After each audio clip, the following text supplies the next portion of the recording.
হে everyone, তো আজকে বানাবো হচ্ছে ধনিয়া চিকেন। তো তোমাদের সাথেও ভাবলাম রেসিপিটা শেয়ার করি। তো চলো পুরো ভিডিওটা স্কিপ না করে দেখতে থাকো। আর এখন তো প্রায় শীতকাল শেষ হয়েই গেছে, ধনে পাতাও খুব সস্তা। আর ঘরে দুদিন আগে আনা হয়েছিল, ভাবলাম পচে কেন যায়, নষ্ট হওয়ার জায়গায় সেটা আমি কাজে লাগিয়ে নিই। তো অনেকেই হয়তো ধনিয়া চিকেনের রেসিপি জানো, তো তাও তোমাদের সাথে ভালোবেসে ভিডিও শেয়ার করি বলে ভাবলাম এটাও তোমাদের সাথে শেয়ার করি। আমি রান্না করতে এতটাই ভালোবাসি যে আমার কাছে যখন যেরকম রান্না বা যখন যেই টাইমেই রান্না বলবে আমি করে নিতে পারি, মানে এটা আমি ভালোবেসে করি। তো যাই হোক, দেখো এখানে 1 কেজি মতো চিকেন আমি নিয়েছি।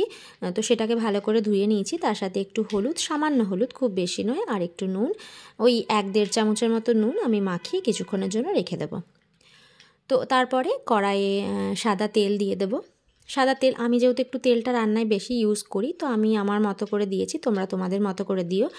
আর এখানে দিয়ে দেবো বেশ কয়েকটা দারচিনি, এলাচ, লং, আর সাথে আমি ওই স্টার অ্যানিস যেটা বলে সেটা দিয়েছিলাম, আর শুকনো লঙ্কা। তো সেগুলো হালকা গরম হয়ে গেলে দিয়ে দেবো 2টোর মতো মিডিয়াম সাইজের পেঁয়াজ কুচি করে কাটা পেঁয়াজ। সেটা হালকা ভাজা হবে, খুব বেশি নয়, পেঁয়াজটা হালকাই ভাজবো, একদম কড়া হবে না। আর একটু নুন দিয়ে দিলাম যাতে একটু তাড়াতাড়ি হয়ে যায়, কারণ নুন দিয়ে দিলে পেঁয়াজটা একটু নরম হয়ে যায় তাড়াতাড়ি। তো এখানে দেখো পেঁয়াজটাকে ভেজে নিচ্ছি।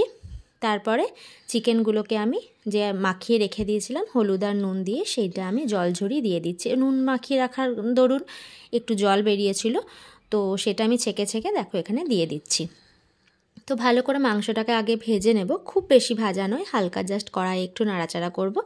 আর আগে থেকেই আমি কিছুটা পরিমাণ কাজু, আদা, রসুন এগুলো আমি পেস্ট করে রেখে দিয়েছিলাম, তো সেটাই আমি দিয়ে দিলাম। এটা গ্যাসের ফ্লেমটা ঠিক থাকবে লো টু মিডিয়াম, যেহেতু কাজুটা আমি একসাথেই দিয়েছি। শুধু কাজুটা আলাদা করে পেস্ট করতে গেলে অনেকটা কোয়ান্টিটি করতে হয়, নাহলে মিক্সির বাটিতে এটা পেস্ট হয় না। ওই জন্য এটা আমি একসাথেই পেস্ট করে নিয়েছিলাম নিজের সুবিধার্থে।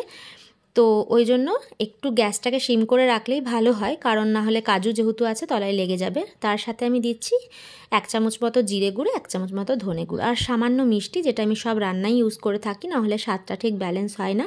আর সাথে সামান্য লবণ, কারণ আগে যেহেতু লবণ মাখানো ছিল।